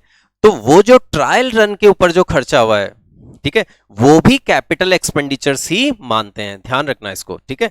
तो अगर उसकी कोई भी ट्रायल लेने से रिलेटेड कोई खर्चा हुआ है तो उसको भी हम क्या बोलेंगे, कैपिटल एक्सपेंडिचर्स ही बोलेंगे। ऐसे मान लो हमने कोई पत्थर काटने की मशीन खरीदी, जैसे किशनगढ़ के अंदर मार्बल का काम है, मान लो कोई गैंगसो अपन ने खरीदी है। अब उस गैंगसो मशीन को हम फर्स्ट टाइम जब चलाएंगे तो पत्थर काट के तो देखेंगे ना भाई कट रहा है या नहीं कट रहा सही ढंग से, तो उस पे वो पत्थर जो भी खर्चा हुआ, कहने का मतलब हमने ट्रायल के अंदर पत्थर बिगड़ता ही है कि भाई कहीं टेढ़ा कटेगा कहीं गलत कटेगा जैसे भी है, तो उस पर मान लो 2-5-10 हज़ार रुपए का हमारा पत्थर जो है वो खराब हुआ। या प्रिंटिंग मशीन का एग्जांपल लें तो उसका जब प्रिंटिंग मशीन का हमने ट्रायल करा तो मान लो 2-5 हज़ार रुपए के पेपर हमारे खराब हुए, ठीक है, क्योंकि उस पर प्रिंट करके देखा हमने, है ना, तो कुछ गलत प्रिंट हुआ कुछ सही प्रिंट हुआ इस तरह से। तो वो जो उस पर जो भी खर्चा हुआ ट्रायल रन के ऊपर, वो भी कैपिटल एक्सपेंडिचर्स है। तो क्या होते हैं कैपिटल एक्सपेंडिचर्स, कैपिटल एक्सपेंडिचर्स किसी भी फिक्स्ड असेट को खरीदने से लेकर उसको अपने बिजनेस तक लाकर पहली बार चलाने से रिलेटेड इन बिटवीन जितने भी एक्सपेंडिचर्स होंगे वो सारे के सारे कैपिटल एक्सपेंडिचर्स होते हैं। तो अब क्लियर आया। तो कैपिटल एक्सपेंडिचर्स में सिर्फ अपने को यही नहीं मानना है कि कैपिटल एक्सपेंडिचर सिर्फ वो है कि भाई हम सिर्फ क्या कर रहे हैं, मशीन को खरीद रहे हैं। मशीन को खरीदने के साथ साथ, मशीन को खरीदने के साथ साथ उसको पहली बार चलाने के इन बिटवीन जितने भी एक्सपेंडिचर्स होते हैं खरीदने से लेकर, from the purchasing to the first time activation of the machinery to the first time starting of the machinery, in between all the expenditures incurred, those all will be the capital expenditure. Getting my point? Okay, wait. Okay, अब sir अगर हमने second hand machinery खरीदी तो क्या वो भी capital expenditure है? हाँ भैया, कोई सी भी फिक्स्ड असेट खरीदो, चाहे से आप न्यू फिक्स्ड असेट खरीदो और चाहे से आप ओल्ड फिक्स्ड असेट खरीदो, वो सारे एक्सपेंडिचर्स जो किसी भी फिक्स्ड असेट के खरीदने पे होते हैं, चाहे से न्यू परचेज करो और चाहे से ओल्ड परचेज करो, वो सारे क्या हैं, वो सारे के सारे कैपिटल एक्सपेंडिचर्स हैं। क्लियर है। तो जैसे हमने कोई सेकंड हैंड मशीन खरीदी है ना, होता है ना बहुत सी बार कि हम मशीन जो है वो सेकंड हैंड मशीन खरीद लेते हैं। तो लेट्स अज्यूम कि हमने सेकंड हैंड कोई ओल्ड मशीन खरीदी, सेकंड हैंड लिख दो या ओल्ड लिख दो, let's assume we purchased a second hand machinery और old machinery. Okay, let me change the pen, now it's better I think, wait, okay it looking better, okay, is it good? So let's assume we purchase the second hand machinery or old machinery. Let's assume we purchase the second hand machinery of rupees 50 lakh. Okay, is this capital expenditure? Yes, it is capital expenditure. किसी भी fixed asset को खरीदो वो capital expenditure, चाहे से वो नई खरीदो चाहे से पुरानी खरीदो. ओके, अब हमने कोई पुरानी मशीन खरीदी तो उस पे अपन सबसे पहली बार जब उसको चलाएंगे तो पहले उसकी कुछ सर्विस रिपेयर वगैरह तो करवाएंगे नहीं कराएंगे, कुछ उसको ठीक करवाएंगे नहीं करवाएंगे. हाँ सर, अगर हम कोई ओल्ड असेट खरीदते हैं तो हम सबसे पहले उसको क्या करते हैं, यूज में लेने से पहले उसमें छोटी मोटी रिपेयर या कुछ भी खर्चा करते हैं. ठीक है, तो वो जो एक्सपेंडिचर है वो भी कैपिटल एक्सपेंडिचर की कैटेगरी में ही आता है. ठीक है, क्यों? रीजन है, बात को समझना. मैंने कहा था कि किसी भी फिक्स्ड असेट को खरीदने से लेकर पहली बार चलाने तक इन बिटवीन जो भी खर्चे होते हैं वो सारे कैपिटल एक्सपेंडिचर. तो मशीन को फर्स्ट टाइम यूज करने के लिए काम में लेने से पहले हमें जरूरी है कि उसकी छोटी मोटी रिपेयर करवाई जाए अगर नीड है तो वो क्या है, वो कैपिटल एक्सपेंडिचर का ही पार्ट होगा, ऐसी रिपेयर, है ना. लेकिन ये रिपेयर किस पे होनी चाहिए? फर्स्ट टाइम जो हम रिपेयर कराएंगे वो कैपिटल एक्सपेंडिचर है. क्लियर है? ओके. ऐसे ही सपोज एक और एग्जांपल लेते हैं. लेट्स अज्यूम कि we purchase an old building. हमने कोई पुरानी बिल्डिंग खरीदी है. ओके, बिजनेस करने के लिए, है ना. बिजनेस के लिए हमें ऑफिस वगैरह की जरूरत होती है नहीं होती है ना, बिल्डिंग वगैरह की जरूरत होती नहीं होती, होती है सर. तो हमने कोई ओल्ड बिल्डिंग परचेज करी है. क्या परचेज करी? हमने ओल्ड बिल्डिंग परचेज करी है. लेट्स अज्यूम ये ओल्ड बिल्डिंग हमने 80 लाख में परचेज करी है. ओके, ठीक है. अब जब इस ओल्ड बिल्डिंग को हम सॉरी आप लोगों को दिख नहीं रहा, मैं यहां लिख देता हूं. हमने ओल्ड बिल्डिंग परचेज करी है 80 लाख रुपीज में. कितने में परचेज करी है? 80 लाख रुपीज में परचेज करी है. Is this capital expenditure? Yes, it is capital expenditure, है ना, क्योंकि फिक्स्ड असेट खरीदी है. ओके, अब पुरानी बिल्डिंग हमने खरीदी है, इसमें हम इनॉग्रेशन करने से पहले या कुल मिला के इसको काम में लेने से पहले इसकी छोटी मोटी रिपेयर करवाएंगे, बिल्डिंग की व्हाइट वॉश कराएंगे. ठीक है, इसकी पुताई कराएंगे, है ना. क्लियर है? इसकी पेंटिंग वगैरह करवाएंगे. तो इस पे रिपेयर पे, इसकी पेंटिंग पे जो खर्चा हुआ है वो खर्चा 5 लाख रुपीज हुआ है. ये खर्चा जरूरी था ना? हाँ सर जरूरी था, क्योंकि हमने पुरानी बिल्डिंग खरीदी है, फर्स्ट टाइम इसको यूज करने से के लिए हमें इसमें छोटी मोटी रिपेयर कराना और कुछ पेंटिंग वर्क वगैरह कराना जरूरी था. इस पे हमने 5 लाख रुपीज खर्च करा. तो ये खर्चा भी हमारे हिसाब से कंपल्सरी एक्सपेंसेज है कि हम इस असेट पे फर्स्ट टाइम जो है वो कर रहे हैं. तो इसको भी हम क्या बोलेंगे? कैपिटल एक्सपेंडिचर्स बोलेंगे. ठीक है, ये भी कैपिटल एक्सपेंडिचर की कैटेगरी में. यानी किसी भी असेट को पहली बार चलाने तक के, फर्स्ट टाइम उसको यूज में लेने तक के, ठीक है, first time put in use, पहली बार उसको यूज में लेने तक के या फर्स्ट टाइम उसको स्टार्ट करने तक के जितने भी एक्सपेंडिचर्स होते हैं वो सारे कैपिटल एक्सपेंडिचर होते हैं. सो नाउ डू रिमेंबर कि if someone purchased second hand fixed asset, कोई भी सेकंड हैंड या ओल्ड फिक्स्ड असेट खरीदता है तो first time, do remember, first time उसको यूज में लेने से पहले कोई भी उसकी रिपेयर पे कोई खर्चा किया हो, कोई भी उस पे कोई एक्स्ट्रा कोई एक्सपेंस किया हो तो वो भी कैपिटल एक्सपेंडिचर की कैटेगरी में ही आता है. क्लियर है? सो ये आराम से आपको अच्छे से क्लियर हो गया होगा कि कैपिटल एक्सपेंडिचर्स क्या होते हैं. कैपिटल एक्सपेंडिचर्स में गुड्स का परचेजिंग प्राइस तो आता ही है, आता है, साथ में उस गुड्स को खरीदने से लेकर अपनी फैक्ट्री तक लाने के जितने भी खर्चे होते हैं वो भी कैपिटल एक्सपेंडिचर्स की कैटेगरी में है. प्लस उसको इंस्टॉल करने के, उस मशीन को इंस्टॉल करने से रिलेटेड खर्चे भी कैपिटल एक्सपेंडिचर्स की कैटेगरी में आते हैं. एंड इवन अगर हम उसका ट्रायल रन ले रहे हैं, ट्रायल ले रहे हैं उस मशीन की और उस पर कोई खर्चा हुआ ट्रायल में, वो भी कैपिटल एक्सपेंडिचर्स की कैटेगरी में ही आता है. और अगर आपने कोई एसेट्स ओल्ड परचेज करी है, सेकंड हैंड एसेट परचेज करी है, तो फर्स्ट टाइम सबसे पहली बार उसको उस पे जो रिपेयर कराएंगे, फर्स्ट रिपेयर उसको यूज में लेने से पहले, ठीक है, जो हमें लगता है कि इसको यूज में लेने से पहले हम इसकी रिपेयर, या अगर आपने बिल्डिंग खरीदी तो उस बिल्डिंग की रिपेयर, उसकी पेंटिंग, जो फर्स्ट टाइम यूज में लेने से पहले अपन ने कराई है वो भी कैपिटल एक्सपेंडिचर ही होगा. उसके बाद की रिपेयर नहीं, जो फर्स्ट टाइम परचेज करते ही इमीडिएटली हमने जो फर्स्ट रिपेयर या फर्स्ट जो भी उसकी रिकंडीशनिंग करवाई है वो भी क्या है? वो भी कैपिटल एक्सपेंडिचर्स ही है. यानी किसी भी फिक्स्ड असेट को खरीदने से लेकर पहली बार चालू करने से इन बिटवीन जो भी खर्चे होते हैं वो सारे क्या होते हैं? कैपिटल एक्सपेंडिचर्स की कैटेगरी में आते हैं. Getting my point? Okay okay. Now let's assume आपने एक लैंड परचेज करी है, आपने एक जमीन खरीदी है. जमीन एक फिक्स्ड असेट होती है हमारे बिजनेस के लिए. आपने एक जमीन खरीदी है, बताओ ये कैपिटल एक्सपेंडिचर है या नहीं है? Yes sir, this is the capital expenditure, ये कैपिटल एक्सपेंडिचर. ओके, अब जब आप जमीन खरीदोगे तो इससे, इसके एक्विजिशन से रिलेटेड, इसको एक्वायर करने से रिलेटेड कुछ लीगल एक्सपेंसेज होंगे। I mean legal expenses incurred in acquiring of fixed assets are also treated as the capital expenditure।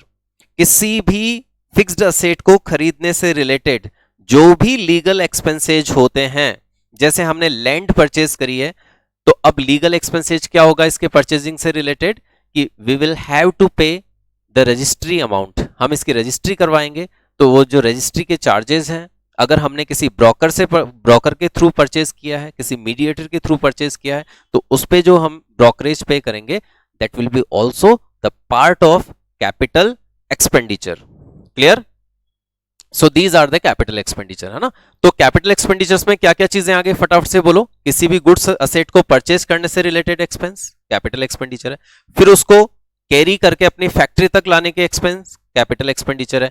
उस असेट को परचेज करने से रिलेटेड कोई अदर लीगल एक्सपेंसेज अगर इनकर्ड हो रहे हैं, जैसे रजिस्ट्री वगैरह करवाना है ना, सेल डीड वगैरह, कोई लॉयर की कंसल्टेशन फीस है, कुछ भी एक्सपेंसेज जो उससे रिलेटेड है, वो कैपिटल एक्सपेंडिचर है। फिर उसको जब हम अपने यहां तक ले आए फैक्ट्री तक, जब उसको पहली बार उस मशीन को हम चलाएंगे, ठीक है, तो उसको इंस्टॉल कराना पड़ेगा, इंस्टॉलेशन चार्जेस भी कैपिटल एक्सपेंडिचर है। फिर उसका ट्रायल लेना पड़ेगा फर्स्ट टाइम की सही से वर्क कर रही है या नहीं कर रही है, और उसमें कोई थोड़ा बहुत खर्चा हुआ है कोई भी चीज का, वो कैपिटल एक्सपेंडिचर है। तो finally these all are the capital expenditure, है ना। तो कैपिटल एक्सपेंडिचर्स क्या है? ये वो सारे खर्चे हैं जो किसी भी असेट को खरीदने से लेकर उसे फर्स्ट टाइम एक्टिवेट करने तक जरूरी है। ओके, वो सारे कैपिटल एक्सपेंडिचर्स की कैटेगरी में आते हैं। Getting my point? Okay, now let's assume, wait, I have to switch it. We have purchased, sorry, we are constructing a building। हम एक बिल्डिंग बना रहे हैं, हमारी फैक्ट्री बिल्डिंग कंस्ट्रक्ट कर रहे हैं। हम क्या कंस्ट्रक्ट कर रहे हैं? हमारी फैक्ट्री बिल्डिंग जो है वो कंस्ट्रक्ट कर रहे हैं। Okay, what we are doing? We are constructing a factory building. Okay, अब फैक्ट्री बिल्डिंग के कंस्ट्रक्शन से related, factory building is the fixed asset, इसके कंस्ट्रक्शन से रिलेटेड जो भी एक्सपेंडिचर्स हैं वो कैपिटल एक्सपेंडिचर है। फॉर एग्जांपल, हमने जहां पे हमारी फैक्ट्री बिल्डिंग बन रही है, ठीक है, वहां पर पहले कुछ झुग्गी झोपड़ी वगैरह थी, है ना। वहां पे कुछ जो बिलो पॉवर्टी लाइन पीपल है, जो नीडी पीपल है, वो लोग रहते थे, उन्होंने इस पे एनक्रोचमेंट कर रखा था। Right, understand? ठीक है, अपन ने उनको क्या करा, हमने उनको 10 लाख रुपीस दे दिए उन लोगों को, और उनको बोला कि भाई जमीन हमारी है ना, ठीक है, आपने इस पे टेम्परेरी आप यहाँ पे रह रहे हो, और अब हम आपको कहीं और शिफ्ट कर देते हैं बिना किसी न्यूसेंस के, लड़ाई झगड़ा हमें करना नहीं है, जमीन हमारे नाम से है, आप लोग यहाँ रहने लग गए, अपनी झोपड़ियां बना ली, इट्स ओके, लेकिन हम आपको कहीं और शिफ्ट कर रहे हैं और आपको हम 10 लाख रुपीस दे रहे हैं शिफ्टिंग के लिए। ठीक है, हम आपको कुछ टेम्परेरी हट्स वगैरह बना के कहीं और जगह पे आप रह सकते हो, इसके लिए हम आपको पैसे दे रहे हैं। ये पैसे जो हमने खर्च करे ये भी कैपिटल एक्सपेंडिचर है। क्यों? क्योंकि अगर हम इन्हें शिफ्ट नहीं करेंगे तो हम यहाँ फैक्ट्री बिल्डिंग नहीं बना सकते ना। So this expenditure is incidental और we can say mandatory to constructing the building, factory building. Okay, so ये जो एक्सपेंडिचर है ये भी कैपिटल एक्सपेंडिचर की कैटेगरी में आता है। ठीक है, और हम देखें कि जब हम फैक्ट्री बिल्डिंग बनवाएंगे तो बिल्डिंग का काम कई महीनों तक चलेगा, है ना। तो ये जो है उस टाइम हम क्या करते हैं, यहां पे हमारी लेबर को रहने के लिए हमने कुछ टेम्परेरी हट्स बना दी साइड में। क्या बना दी?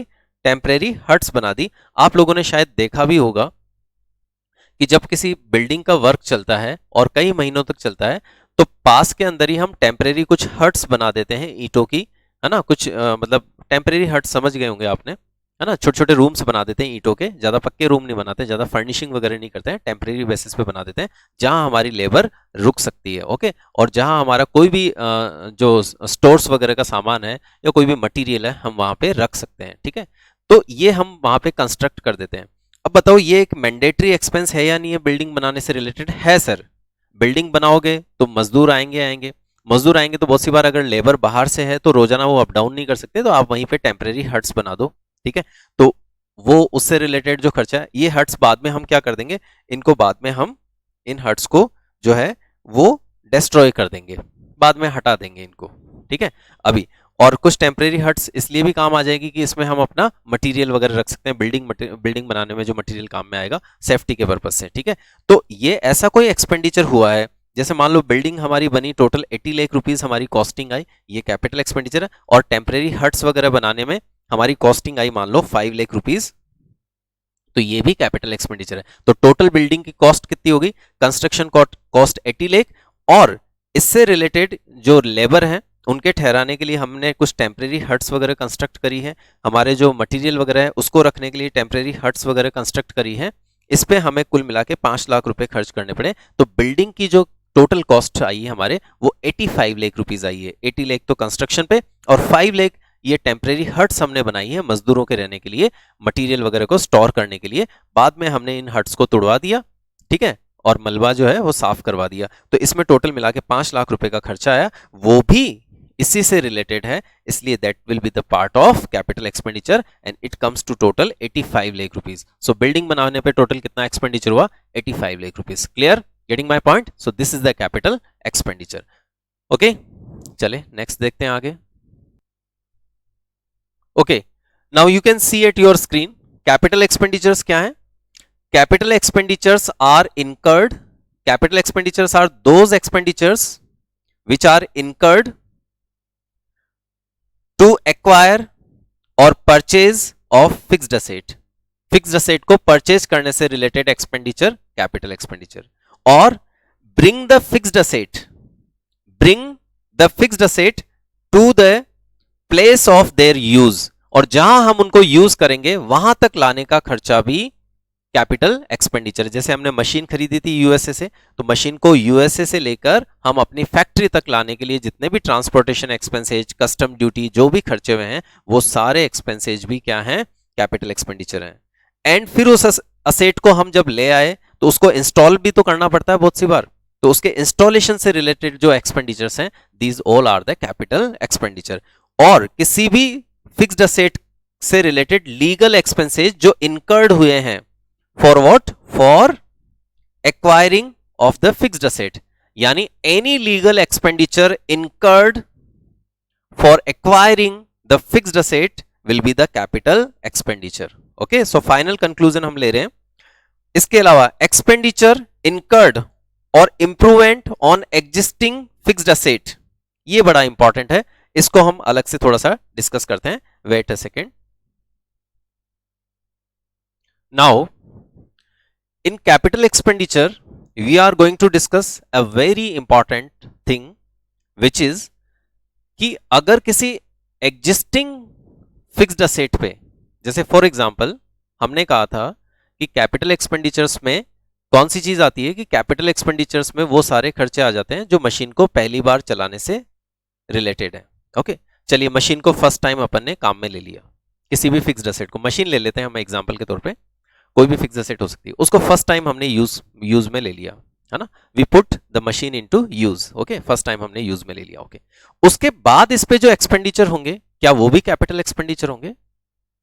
ठीक है, ऐसा हो भी सकता है और नहीं भी हो सकता है।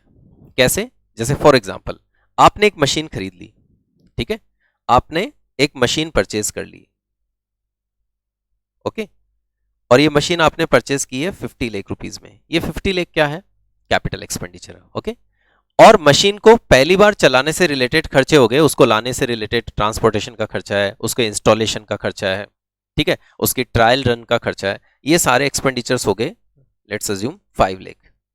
So total expenditures, machine total cost कितनी होगी हमारे लिए, 55 लाख। यस, यहां पर मशीन की कॉस्ट 55 लाख मानी जाएगी, ठीक है, इंस्टॉलेशन चार्जेस वगैरह सारा जोड़ के। ओके, अब ये मशीन फर्स्ट टाइम स्टार्ट हो गई, पहली बार चालू हो गई, इसके बाद क्या बाद में जो खर्चे होंगे वो भी कैपिटल एक्सपेंडिचर होंगे क्या? हम आज ये डिस्कस कर रहे हैं अभी। ओके, सो देखते हैं, जैसे मशीन को हमने फर्स्ट टाइम काम में लेना स्टार्ट कर दिया। ओके, अब इस मशीन की लाइफ है अकॉर्डिंग टू कंपनी 25 ईयर्स।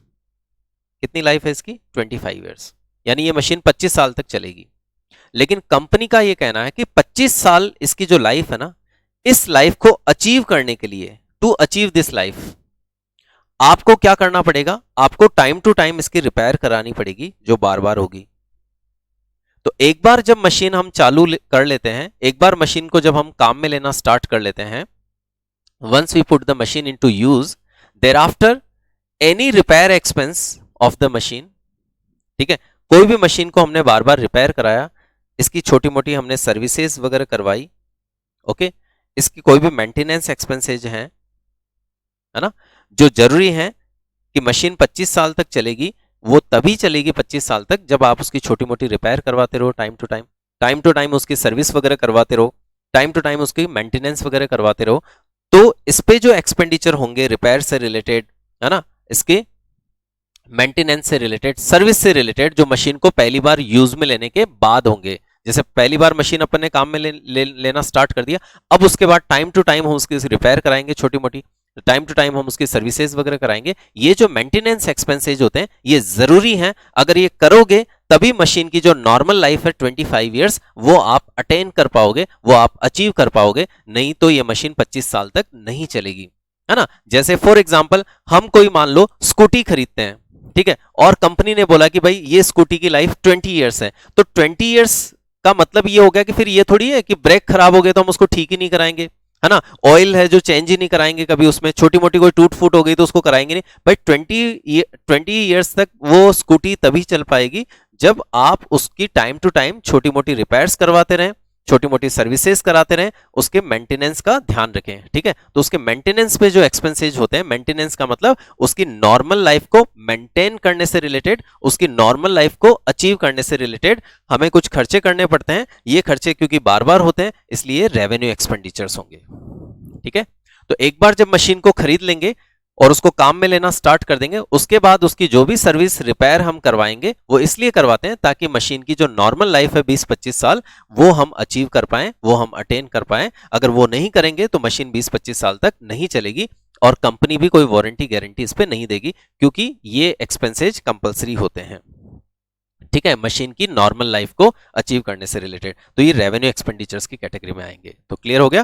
तो मशीन को जब पहली बार काम में लेते हैं वहां तक के खर्चे तो कैपिटल एक्सपेंडिचर, और फिर उसके बाद मशीन को जब हम एक बार काम में लेना शुरू कर देते हैं, उसके बाद हम जो भी रेगुलर रिपेयर वगैरह करवाते हैं, सर्विस वगैरह कराते हैं, वो रेवेन्यू एक्सपेंडिचर्स होंगे, क्योंकि वो मशीन की नॉर्मल लाइफ को अचीव करने के लिए कंपलसरी है।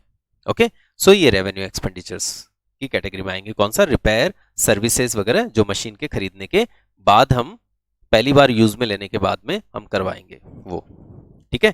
ये अब क्या होता है, अब एग्जिस्टिंग कोई भी फिक्स्ड असेट है उस पर बहुत सी बार हम कुछ इस तरह की रिपेयर करवाते हैं, है ना, या कुछ इस तरह का खर्चा कर देते हैं एग्जिस्टिंग फिक्स्ड असेट पे, जो कभी कभार वो कैपिटल एक्सपेंडिचर की कैटेगरी में आता है। ये कौन सा एक्सपेंडिचर है sir?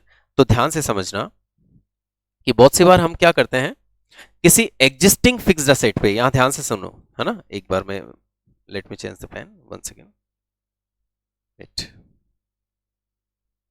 Okay, now existing fixed asset. Existing fixed asset का मतलब ऐसी फिक्स्ड असेट जो हम यूज कर रहे हैं, है ना। समटाइम्स उस पे जो हम एक्सपेंडिचर करते हैं रिपेयर का या किसी का, समटाइम्स हम उसको कैपिटलाइज्ड करते हैं या कैपिटल एक्सपेंडिचर ट्रीट करते हैं, लेकिन उसकी कुछ कंडीशंस हैं, तो वो कंडीशन हम अभी समझ रहे हैं। क्या कंडीशन है कि एक्सपेंडिचर, है ना, फॉर द एक्सटेंशन और improvement of existing fixed asset. क्या लिखा हुआ है? Existing fixed asset. किसी भी एग्जिस्टिंग फिक्स्ड असेट जिसको हम काम में ले रहे हैं, है ना, समटाइम्स उस पे हम अगर कोई रिपेयर वगैरह कराते हैं, कोई खर्चा करते हैं, तो वो कैपिटल एक्सपेंडिचर कब माना जाता है? जबकि ऐसा जो एक्सपेंडिचर है वो इंक्रीज कर दे। क्या इंक्रीज कर दे? या तो उस फिक्स्ड असेट की लाइफ को इंक्रीज कर दे। जैसे मशीन की लाइफ कंपनी ने बताई थी कि 25 साल है ना, हमने कोई ऐसा उस पे एक्सपेंडिचर करा, कोई ऐसा उसका मेजर पार्ट हमने रिप्लेस करा दिया कि उसकी लाइफ अब 25 से बढ़ के 30 साल हो गई, ठीक है, तो वो क्या होगा? वो कैपिटल एक्सपेंडिचर की कैटेगरी में आएगा। या हमने कोई ऐसा एक्सपेंडिचर करवाया जैसे मशीन की प्रोडक्शन कैपेसिटी इंक्रीज हो गई, अब मशीन ज्यादा प्रोड्यूस करने लगेगी उसके कारण, है ना, उतने ही टाइम में जितने टाइम में पहले प्रोडक्शन हो रहा था उसी सेम टाइम के अंदर अब ज्यादा प्रोडक्शन होने लगेगा, तो इससे प्रोडक्शन कैपेसिटी अगर बढ़ रही है तो वो भी कैपिटल एक्सपेंडिचर की कैटेगरी में आएगा, भले वो एग्जिस्टिंग मशीन पे हो रहा हो, है ना। भले हम जिस मशीन को यूज में ले रहे हैं, यूज में लेने के बाद अगर उस पर कोई ऐसा खर्चा जो मशीन की लाइफ को बढ़ा दे, जो उसकी प्रोडक्शन कैपेसिटी को बढ़ा दे, या जो हमारी प्रॉफिटेबिलिटी को बढ़ा दे, वो भी कैपिटल एक्सपेंडिचर की कैटेगरी में ही आएगा। इसको हम बेटर एग्जांपल से समझ सकते हैं। जैसे फॉर एग्जांपल हमने एक बिल्डिंग परचेज करी, ओके, या आप ऐसे समझ लो हमने एक कार परचेज करी, ओके। क्या परचेज करी हमने? एक कार परचेज करी, ओके। कार हमने 10 लाख रुपीस की परचेज करी, तो ये 10 लाख रुपीस क्या हुआ? Capital expenditure. फिर कार जब परचेज करते हैं तो इसकी कुछ फर्स्ट टाइम इसको जब हम परचेज करते हैं तो इससे रिलेटेड कुछ एक्सपेंडिचर्स होते हैं। कार को हमें ट्रांसफर करवाना पड़ता है हमारे नाम वगैरह आरटीओ के थ्रू, तो वो एक्सपेंडिचर्स और कुछ और एक्सपेंडिचर, मान लो 50,000 रुपीज खर्च हो गए, सॉरी 50K मीन्स 50,000, तो ये भी कैपिटल एक्सपेंडिचर है ना। और अब हमने कार को यूज में लेना स्टार्ट कर दिया, ओके। तो कार के परचेज करने से रिलेटेड दो खर्चे हुए, एक तो उसका परचेज प्राइस जो हमने कंपनी को पे किया, और प्लस, ठीक है, इमीडिएटली जो खर्चा हुआ उसके ऊपर, उसको ट्रांसफर कराने से रिलेटेड खर्चा, ठीक है, उसको फर्स्ट टाइम यूज में लेने के लिए जरूरी था, तो ये भी कैपिटल एक्सपेंडिचर की कैटेगरी में आ गया। क्लियर है यहां तक? ओके। अब इसके बाद क्या है? कार की लाइफ जैसे मान लो 20 ईयर्स है, कंपनी ने क्या 20 ईयर्स की लाइफ बताई, लेकिन ये 20 ईयर्स कार कब चलेगी? जब आप इसका कोई पार्ट, छोटा मोटा पार्ट टूट जाए, उसको रिप्लेस कराओ, उसकी रिपेयर कराओ, ठीक है, आप टाइम टू टाइम इसकी सर्विसेज कराओ, आप टाइम टू टाइम इसका ऑयल चेंज कराओ, तभी तो 25 ईयर्स चलेगी। तो इस 25 ईयर्स की, या सॉरी इस 20 ईयर्स की लाइफ को मेंटेन करने के लिए आपको कुछ मेंटेनेंस एक्सपेंस करने पड़ेंगे, वो रेवेन्यू एक्सपेंडिचर की कैटेगरी में रहेंगे। जैसे सर्विस, कार को काम में लेने लग गए, अब उसके बाद उसकी छोटी मोटी रिपेयर कराना, उसकी सर्विसेज कराना, ताकि कार अपनी नॉर्मल लाइफ जो 20 ईयर्स कंपनी ने बताई है उस तक चल सके, उसको अचीव कर सके। तो ये रेवेन्यू एक्सपेंडिचर की कैटेगरी में आएंगे। कौन से? खरीदने के बाद में कोई रिपेयर करा रहे हैं, कोई उसकी सर्विस करा रहे हैं, जो उसकी नॉर्मल लाइफ को अचीव करने के लिए जरूरी है, ये रेवेन्यू एक्सपेंडिचर की कैटेगरी में आएंगे, ठीक है। लेकिन हमने सपोज, है ना, 5 साल बाद, ठीक है, या 10 साल बाद, ओके, 10 साल निकल गए, कितने निकल गए? 10 ईयर्स निकल गए। तो कार की लाइफ कितनी बताई थी कंपनी ने? 20 ईयर्स बताई थी। हमने उसको यूज में लेना स्टार्ट कर दिया, और यूज में लेने के बाद हम उस पर छोटी मोटी रिपेयर वगैरह करा रहे हैं, और वो रिपेयर के खर्चे सारे रेवेन्यू एक्सपेंडिचर है, क्योंकि वो नॉर्मल 20 ईयर्स की लाइफ को अचीव करने के लिए जरूरी है, नहीं तो 20 ईयर्स नहीं चलेगी कार, ओके। उसके बाद 10 साल निकल गए, हाँ, अब बताओ कार की कितनी लाइफ बची? सर अब 10 साल बची। कैसे? क्योंकि इंजन खराब हो जाएगा। अब हमने क्या करा, 10 साल बाद इस कार का इंजन रिप्लेस करा दिया। क्या करा दिया? इंजन रिप्लेस करा दिया, या इंजन का काम करवा दिया, ठीक है। और इंजन रिप्लेस पे हमारे 5 लाख रुपीस लगे, सपोज कितने रुपीस लगे? 5 लाख रुपीस लगे, ठीक है। अब बताओ, अब कार के लिए इंजन जो है वो मेन पार्ट है, ठीक है। हमने 10 साल बाद उसको रिप्लेस करा दिया और नया इंजन उसमें डला दिया। अब बताओ कार की लाइफ क्या होगी? सर अब कार की लाइफ और बढ़ जाएगी। क्यों? क्योंकि जो कार पहले 20 ईयर्स चल रही थी, 10 साल तो निकल गए, अब कार बाद में 10 साल ही चलनी थी, लेकिन आपने उस इंजन को रिप्लेस करा दिया, नया इंजन डलवा दिया, उस नए इंजन की लाइफ अब आगे और 20 साल हो गई, है ना। तो इस इंजन के रिप्लेसमेंट पे जो खर्चा हुआ है, इससे कार की लाइफ इंक्रीज हो गई, है ना। मेंटेन नहीं हुए, 20 ईयर्स से बढ़ के 30 ईयर्स हो गई या 25 ईयर्स हो गई। तो ये कार के इंजन रिप्लेसमेंट पे जो खर्चा है, ये क्रूशियल इसका पार्ट है, ये खर्चा कैपिटल एक्सपेंडिचर की कैटेगरी में आएगा। यानी किसी भी फिक्स्ड असेट को खरीदने के बाद में और उसको काम में लेने के बाद में अगर हम कोई ऐसा उसके इंप्रूवमेंट पे, ठीक है, उसकी रिपेयर पे, है ना, या उसके एक्सटेंशन पे कोई ऐसा खर्चा कर रहे हैं जो या तो उस असेट की लाइफ को बढ़ा दे, या उसकी प्रोडक्शन कैपेसिटी को बढ़ा दे, या आपकी प्रॉफिटेबिलिटी को बढ़ा दे, तो ऐसे एक्सपेंडिचर को हम रेवेन्यू नहीं मान के कैपिटल एक्सपेंडिचर्स ही मानते हैं। क्योंकि ज्यादातर स्टूडेंट ये मिसअंडरस्टूड कर लेते हैं कि एक बार मशीन को या एक बार किसी भी फिक्स्ड असेट को काम में लेने लग गए तो उसके बाद जो उसकी रिपेयर सर्विस के खर्चे होते हैं वो हमेशा रेवेन्यू होते हैं। ऐसा नहीं है, वो रेवेन्यू होते हैं, लेकिन अगर कोई ऐसा एक्सपेंडिचर जो फिक्स्ड असेट को खरीदने के, यूज में लेने के बाद हम कर रहे हैं, जिससे उस फिक्स्ड असेट की या तो लाइफ इंक्रीज हो जाए, या प्रोडक्शन कैपेसिटी इंक्रीज हो जाए, या प्रॉफिटेबिलिटी इंक्रीज हो जाए, तो ऐसे एक्सपेंडिचर को भी हम कैपिटल एक्सपेंडिचर की कैटेगरी में रखेंगे,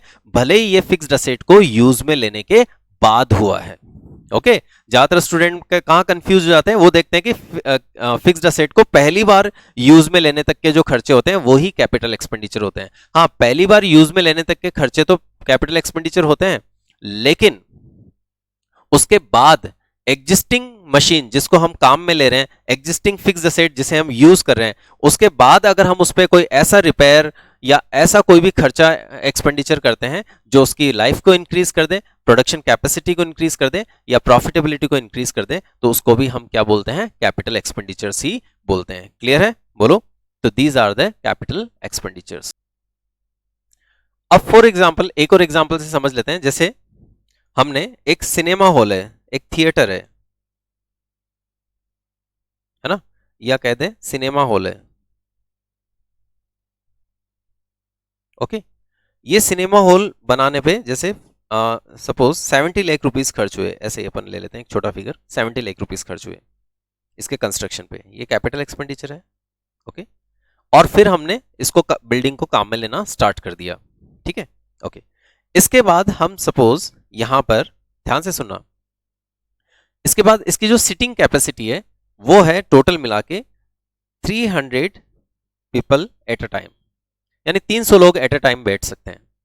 हमने क्या करा, सिनेमा हॉल की एक दीवार को तुड़वा कर थोड़ा सा आगे उसको एक्सटेंड करवा दिया, यानी जो साइड वॉल थी उसको वहां से तुड़वाया और थोड़ा उसको आगे बढ़ा दिया, उसको आगे एक्सटेंड कर दिया। अब आगे एक्सटेंड करने से क्या हुआ कि सर उसका साइज बढ़ गया सिनेमा हॉल का, है ना, और साइज बढ़ने से कुछ चेयर्स उसमें और लग सकती है, क्योंकि हमने एक दीवार को वहां से हटाया और उस दीवार को यहां से थोड़ा आगे एक्सटेंड कर दिया, और आगे एक्सटेंड करने से क्या हुआ कि हमें और स्पेस मिल गया, और स्पेस मिलने से क्या हुआ, सिटिंग कैपेसिटी बढ़ गई। सिटिंग कैपेसिटी बढ़ने से क्या हुआ कि नंबर ऑफ जो भी आपके क्लाइंट्स हैं, जो नंबर ऑफ कस्टमर्स है वो बैठेंगे, है ना, तो एक तरह से ज्यादा टिकट्स बिकेंगे, ज्यादा सिटिंग कैपेसिटी बढ़ने से ज्यादा टिकट सेल होंगे, ज्यादा टिकट सेल होने से हमारी प्रॉफिटेबिलिटी बढ़ेगी। तो इस दीवार को यहां से हटाकर आगे एक्सटेंशन पे अगर मान लो 1 लाख रुपीस खर्च हुआ है, तो वो एग्जिस्टिंग फिक्स असेट पे ही खर्च हुआ ना।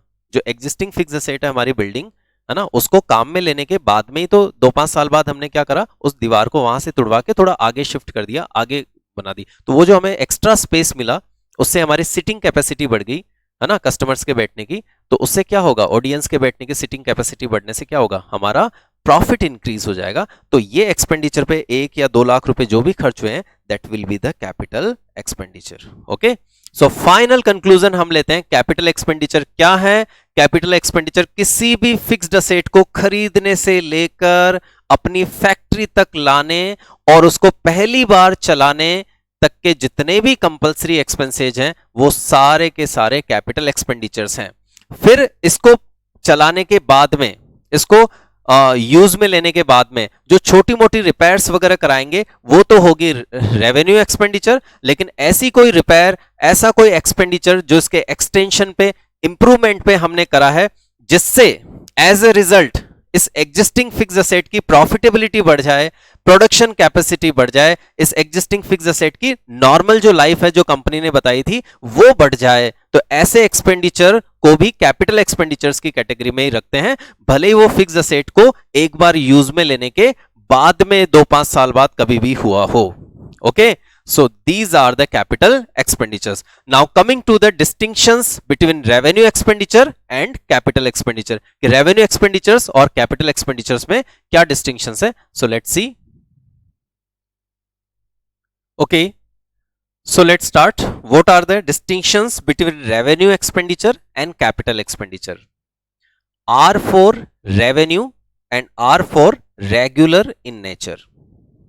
So revenue expenditures are recurring और रेगुलर इन नेचर, यानी ये खर्चे बार बार होते हैं रेवेन्यू एक्सपेंडिचर, जैसे salary, electricity charges, water expenses, stationery expenses.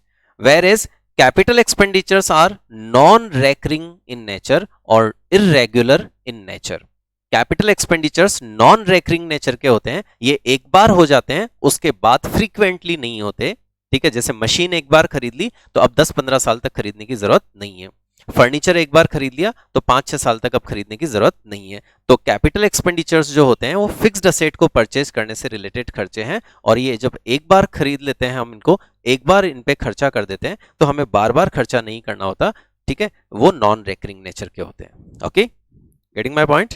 Okay, so first difference is the difference, sorry wait, okay, now capital revenue expenditures regular in nature, capital expenditures irregular or non recurring in nature.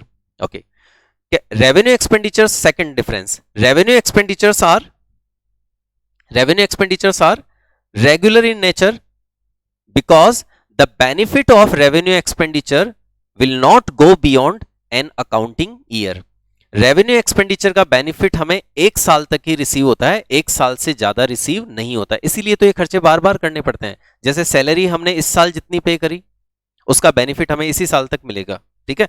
अगले साल अगर हमें फिर से employees की services लेनी है, फिर से सैलरी का पेमेंट करना पड़ेगा, क्योंकि इसका बेनिफिट हमें अगले नेक्स्ट ईयर्स तक नहीं मिलता है।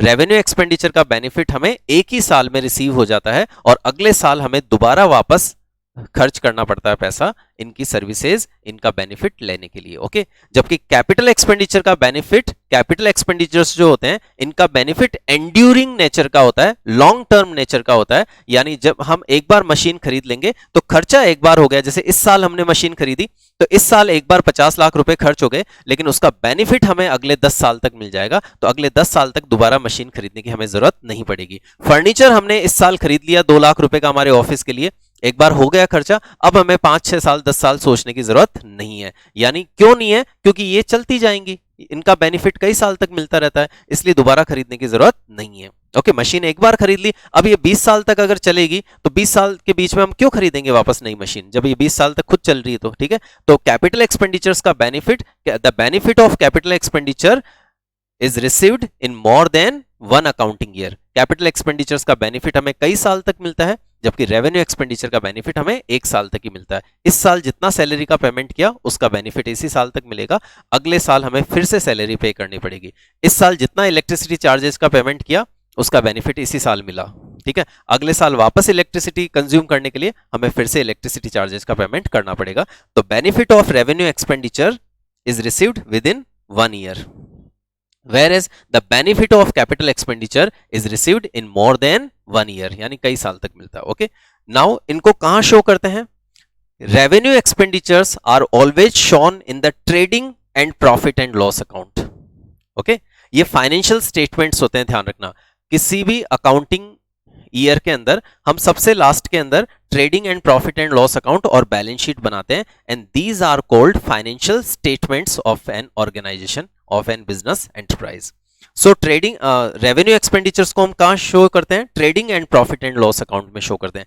जबकि कैपिटल एक्सपेंडिचर्स को हम कहां शो करते हैं? इनको हम बैलेंस शीट के एसेट साइड में शो करते हैं। कहां शो करते हैं? बैलेंस शीट के एसेट्स, है ना, बैलेंस शीट का जो एसेट साइड होता है वहां पर हम इसको शो करते हैं। तो क्लियर है? डिस्टिंक्शंस बिल्कुल अच्छे से clear. Revenue expenditure R for revenue, R for regular. Okay, capital expenditures irregular nature के होते हैं। रेवेन्यू एक्सपेंडिचर रेगुलर नेचर के इसलिए होते हैं क्योंकि इन्हें बार बार करना पड़ता है, क्योंकि इनका बेनिफिट हमें एक साल तक ही रिसीव होता है, उससे ज्यादा रिसीव नहीं होता। वापस अगले साल इनका बेनिफिट लेने के लिए फिर से खर्चा करना पड़ेगा, फिर अगले साल बेनिफिट लेने के लिए फिर से खर्चा करना पड़ेगा। लेकिन machine, furniture, building, motor vehicles, ये हमारे कई साल तक चल जाते हैं, इसलिए हमें हर साल इन पे खर्चा, खरीदने का खर्चा नहीं करना पड़ता। इसलिए कैपिटल एक्सपेंडिचर्स एक बार हो जाते हैं, लेकिन उनका बेनिफिट कई साल तक मिलता रहता है, इसलिए हमें वो खर्चा बार बार नहीं करना पड़ता। तो the benefit of revenue expenditure is received, sorry, the benefit of capital expenditure is received in more than 1 accounting year. And where we show, है ना, revenue expenditures are shown in the trading and profit and loss account, whereas capital expenditures are shown on the asset side of the balance sheet, on the asset side of the balance sheet. तो आपको I think ये capital expenditures और revenue expenditures का topic बहुत अच्छे से समझ आया होगा। Thank you so much for attending my class. और अगर आपको ये लेक्चर्स यूजफुल लगा है, प्लीज मेरे चैनल को सब्सक्राइब करना है, शेयर करना है और लाइक करना है, और कमेंट करके बताना आपको ये वीडियो कैसा लगा, आपको ये लेक्चर कैसा लगा। Thank you so much guys, मिलते हैं नेक्स्ट वीडियो में। Good bye. वेट